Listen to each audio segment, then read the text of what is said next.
কেমন আছো? আশা করি সবাই খুব ভালো আছো। আজকে আরেকটা নতুন রেসিপি তোমাদের সামনে নিয়ে দেখাবো। রেসিপিটার নাম হচ্ছে গুরজারি মাছের কালিয়া।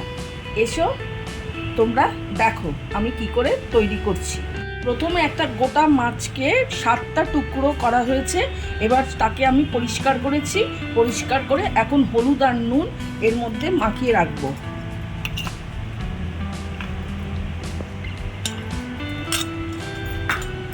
হলুদ আর নুন মাখিয়ে 10 মিনিটের মতো আমি রেখে দেব। মাছটা আমি 10 মিনিট ম্যারিনেট করে রেখেছি। এবার আমি তেল গরম করেছি, কড়াইয়ে সরষের তেল নিয়েছি। এবার আমি মাছগুলোকে ভাজব।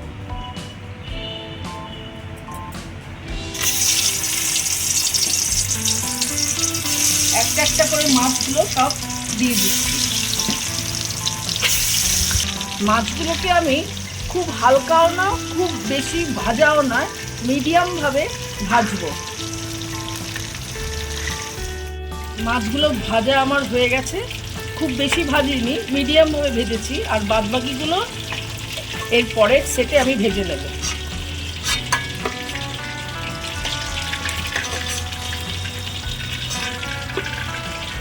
আমার মাছ ভাজা কমপ্লিট হলো। এবার নেক্সট স্টেপে আমি যাব।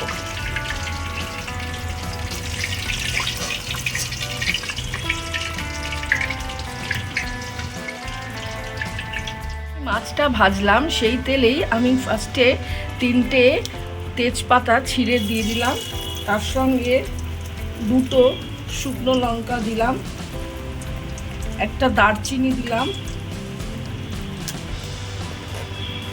2টো এলাইচি দিলাম আর 2টো লবঙ্গ দিলাম। তেজপাতা, শুকনো লঙ্কা, লবঙ্গ, এলাইচি, দারচিনি বেশ ভাজা ভাজা হয়েছে, সুন্দর গন্ধ ছাড়ছে।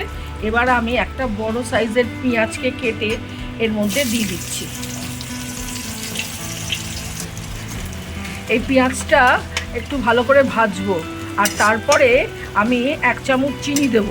চিনি দিলে কি হবে, ভালো একটা কালার আসবে।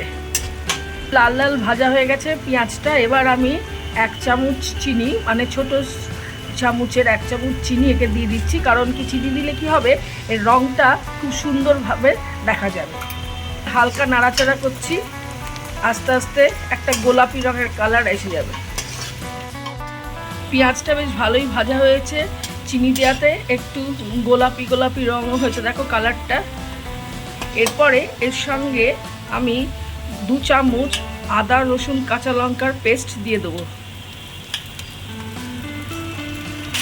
এখন একে ভালো করে নাড়াচাড়া করব, একটু ভাজা ভাজা গন্ধ বেরোবে। এবার দিয়ে দেবো এর মধ্যে টমেটো কুচি। এবার এগুলোকে আমি ভালো করে নাড়াচাড়া করছি, টমেটোটা যেন একদম গলে যায়। টমেটোগুলো বেশ ভালোভাবেই ভাজা ভাজা হয়ে গেছে। এখন এর মধ্যে আমি 1 চামচ ধনের গুঁড়ো, 1 চামচ জিরের গুঁড়ো দিয়ে দিলাম।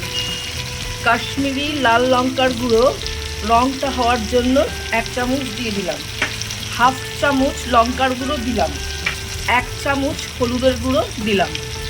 এবার খুব ভালো করে মিডিয়াম ফ্লেম করে একে একটু ভালো করে ভেজে নেব। যা হয়ে গেছে, এখন এর মধ্যে আমি চালমগজ আর টক দই একটু মিক্সি গ্রাইন্ডারে গ্রাইন্ড করে রেখেছিলাম। 50 গ্রাম মতো চালমগজ আর 100 গ্রামের মতো টক দই একসঙ্গে মিক্স করেছি, গ্রাইন্ড করেছি। এবার এর মধ্যে আমি দিয়ে দিচ্ছি, করে এটা মিশিয়ে নিচ্ছি। আর গ্যাসের ফ্লেমটা মিডিয়ামে রেখেছি, কেননা এটা একটু ভালো করে মেশার পরে তারপরে জল যখন দেব তখন গ্যাসের ফ্লেমটাকে হাই করব। কালারটা দেখো, ঠিক এরকম কালার। তোমরা যখন বাড়িতে যদি ট্রাই করো ঠিক এরকম কালারটা আনার চেষ্টা করবে। এরপরে আমি খুব সামান্য জল দেবো, যেহেতু এটা কালিয়া সেহেতু আমি জলটা একটু কম দেবো। এখনও জলটা ফোটেনি। এবার আমি পরিমাণ মতো নুন দেব।